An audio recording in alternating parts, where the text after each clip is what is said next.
الرحیم الحمدللہ رب العالمین والصلاة والسلام علی خاتم الانبیاء و سید المرسلین سیدنا محمد وآلہ واصحابہ اجمعین۔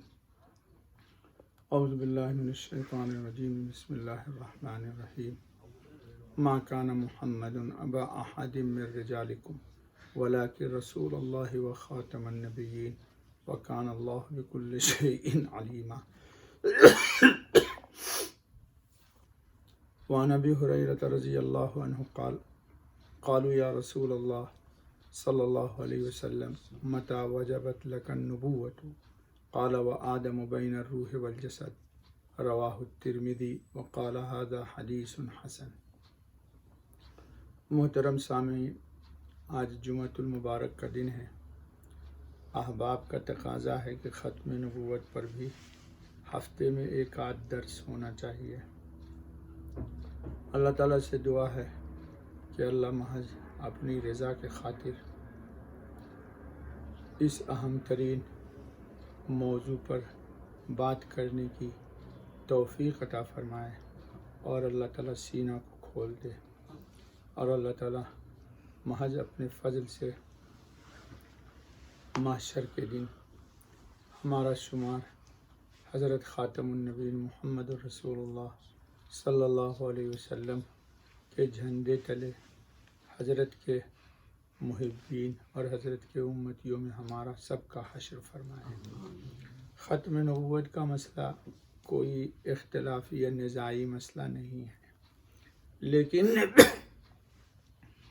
دو طاقتیں ہمیشہ آپس میں ٹکراتی ہیں، خیر کی اور شر کی، اور دنیا میں ہر چیز کی اضداد ہیں، یعنی ضد، ایک کی چیز دوسری مخالف۔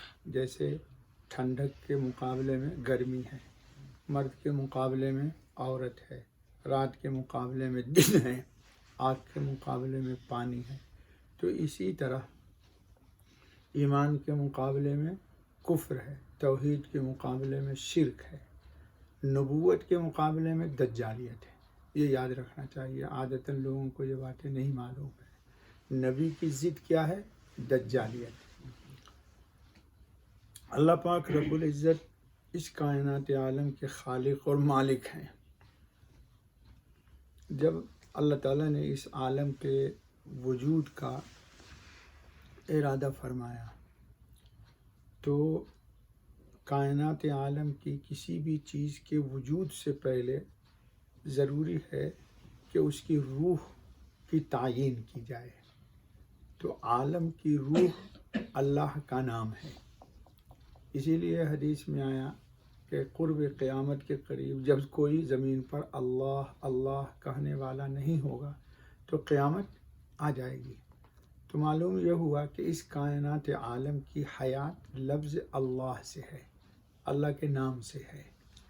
تو جس طرح کائنات عالم کی حیات اللہ کے ذکر یا اللہ کے نام سے ہے، اسی طرح رشد و ہدایت کی حیات انبیاء علیہ الصلاۃ والتسلیم ہے، کہ رشد کی تمام ہدایت کی تمام بات لوٹ کر کے جائے گی اپنے مرکز انبیاء علیہ السلام کی طرف۔ تو عالم کے وجود سے پہلے ضروری ہوا کہ انبیاء علیہ الصلاۃ والتسلیم کی روحانی طور پر اللہ پاک کے نزدیک تعیین کی جائے، متعین کر دیا جائے۔ اس بات کو سمجھنا چاہیے، لوگ اس کو نہیں سمجھتے ہیں، نہ سمجھا پاتے ہیں۔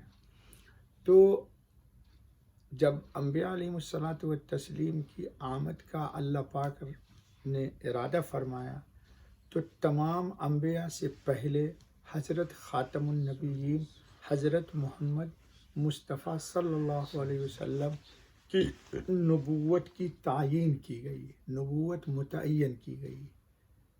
تو سب سے پہلے اس کائنات عالم کے وجود سے پہلے اللہ پاک نے حضرت محمد خاتم النبیین صلی اللہ علیہ وسلم کی نبوت کو متعین کر دیا کہ اس کائنات عالم میں رشد و ہدایت کے لیے حضرت محمد خاتم النبیین صلی اللہ علیہ وسلم تشریف لے جائیں گے۔ اور آپ کی نبوت کی مثال ہے مثل آفتاب۔ آپ کی نبوت کی مثال ہے مثل آفتاب، اور تمام انبیاء علیہم الصلاۃ والتسلیم کی نبوت کی مثال ہے مثل ستارے. تو ستاروں کو جن کو بھی روشنی ملتی ہے ان کی اپنی روشنی نہیں ہوتی، ستاروں کو روشنی کس سے ملتی ہے؟ آفتاب سے. تو مرکز نبوت یا مرکز رشد و ہدایت حضرت خاتم النبیین علیہ الصلاۃ والتسلیم ہیں. اس کے بعد انبیاء علیہم الصلاۃ والتسلیم کی تعین ہوئی. تو تکوینی طور پر اب اللہ پاک رب العزت نے انبیاء علیہم الصلاۃ والتسلیم کا انتخاب کیا. ہر آدمی نبی نہیں بن سکتا اور نہ ہر شخص کو اللہ نبی بناتا ہے. تو انبیاء علیہم الصلاۃ والتسلیم کی جب تعین ہوئی تو اس میں سب سے پہلے نبوت کے اعتبار سے حضرت خاتم النبیین صلی اللہ علیہ وسلم ہیں، اور ظہور کے اعتبار سے حضرت آدم علیہ السلام ہے. یعنی نبوت ظاہر ہوئی ہے سب سے پہلے حضرت آدم پر، لیکن سب سے پہلے اللہ نے نبوت دی کس کو ہے؟ حضرت خاتم النبیین محمد الرسول اللہ صلی اللہ علیہ وسلم. اور یہ بات بعین ہی حدیث میں موجود ہے. تو قرآن کریم نے بھی متعین کر دیا کہ حضرت محمد خاتم النبیین صلی اللہ علیہ وسلم اللہ کے آخری رسول ہیں. انشاءاللہ اس پر دھیرے دھیرے ہر جمعہ کے درس میں وضاحت آئے گی کہ دو جو طاقتیں ٹکرا رہی ہیں نبوت کی دجالیت سے، یعنی دجال کا مقابلہ کس سے ہوگا؟ ہم سے نہیں ہوگا، نبی انبیاء سے ہوگا، نبوت سے ہوگا. ٹھیک ہے؟ اور نبوت اگر نشاندہی کرے گی تو دجالیت کی کرے گی. اس کو تکوینی طور پر اللہ نے قرآن و حدیث میں بیان بھی کیا ہے. جو لوگ اس پر کام کرتے ہیں وہ اس کو سمجھتے بھی ہیں. تو پہلے نبی حضرت آدم علیہ الصلاۃ والتسلیم کا ظہور ہوا، لیکن علم الہی میں سب سے پہلے نبی کون ہیں؟ حضرت محمد خاتم النبیین صلی اللہ علیہ وسلم. آج جو روایت آپ کے سامنے پڑھی گئی ہے حضرت ابو ہریرہ رضی اللہ تعالیٰ عنہ سے روایت ہے کہ صحابہ نے سوال کیا کہ یا رسول اللہ صلی اللہ علیہ وسلم متی وجبت لک النبوۃ، یا رسول اللہ خاتم النبی صلی اللہ علیہ وسلم آپ کو نبوت اللہ تعالیٰ نے کب دی یا کب ملی، کب عطا کی؟ تو حضرت خاتم النبی صلی اللہ علیہ وسلم نے خود ہی اس کا جواب دے دیا. قال وآدم بین الروح والجسد، آدم علیہ السلام ابھی کہاں تھے؟ روح اور جسم کے درمیان تھے، یعنی ان کا ابھی وجود پذیر نہیں ہوا، لیکن اللہ نے مجھے نبوت عطا کر دی تھی. اس لیے تمام محدثین تقریباً یہ تعبیر اختیار کرتے ہیں کہ حضرت خاتم النبیین صلی اللہ علیہ وسلم کی مثال ہے آفتاب کی، اور تمام انبیاء علیہ الصلاۃ والتسلیم کی مثال ہے ستاروں. تو گویا کہ ابھی ان کے جسم میں روح نہیں پھونکی گئی تھی، اور حضرت خاتم النبیین صلی اللہ علیہ وسلم کی نبوت اللہ تعالیٰ نے متعین کر دیا تھا. تو معلوم یہ ہوا کہ حضرت صلی اللہ علیہ وسلم کی نبوت سب سے پہلے، لیکن ظہور کس کا ہوا ہے سب سے پہلے؟ آدم علیہ الصلاۃ والتسلیم کا. یہ بات کیسے ظاہر ہوگی؟ تو اس کے اوپر محدثین نے بہت بڑا کلام کیا ہے.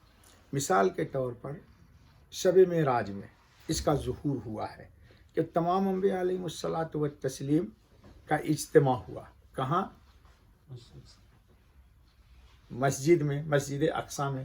اب مسئلہ ہوا کہ امامت کون کرے، تو بالاتفاق تمام انبیاء علیہم الصلاۃ والتسلیم نے اس وقت انبیاء کے صفوں میں سب سے پہلے حضرت محمد خاتم النبیین صلی اللہ علیہ وسلم کا انتخاب ہوا، اور سب نے سمجھا کہ جو اصل آفتاب نبوت ہے اس شخص کو ہی امامت کرنا چاہیے. ہمارے یہاں بھی مسئلہ ہے کہ مسجد میں جو سب سے بڑا عالم متقی ہو وہ امامت کرے.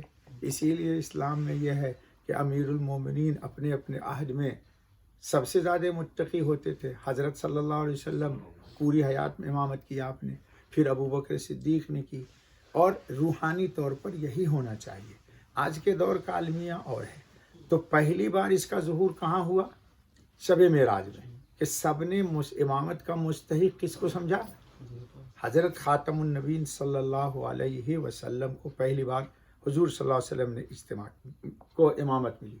دوسرے اس کا ظہور کہاں ہوگا؟ کہ حضرت صلی اللہ علیہ وسلم آفتاب نبوت ہیں. محشر میں جب اجتماع ہوگا تمام انبیاء علیہ الصلاۃ والتسلیم کا، تو محشر کے میدان میں سب انبیاء علیہ الصلاۃ والتسلیم اور تمام کی تمام امتیں حضرت محمد خاتم النبیین صلی اللہ علیہ وسلم کے جھنڈے کے نیچے ہوگی۔ گویا کہ جھنڈا صرف ہوگا کس کے ہاتھ میں؟ حضرت محمد خاتم النبیین صلی اللہ علیہ وسلم کے ہاتھ میں۔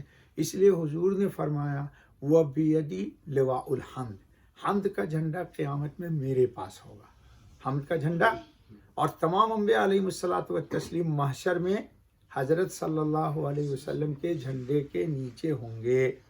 اور تیسری بار جب شفاعت کا مسئلہ آئے گا تو سب کے سب انبیاء علیہ الصلاۃ والتسلیم تفصیل میں جائے بغیر شفاعت میں آگے بڑھنے سے انکار کر دیں گے، آدم سے لے کے عیسیٰ ابن مریم علیہ السلام تسلیم تک۔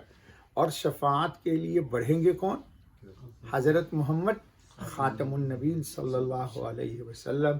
تو ان تین موقع پر آپ کا امامت کے لیے منتخب ہونا اور سب کے لیے پیشوائی کے لیے بڑھا دینا، یہ دلیل ہے کہ آپ آفتاب نبوت ہیں۔ انشاءاللہ اگلا درس اگلے جمعے کو، وقت ہو گیا 10 منٹ شاید۔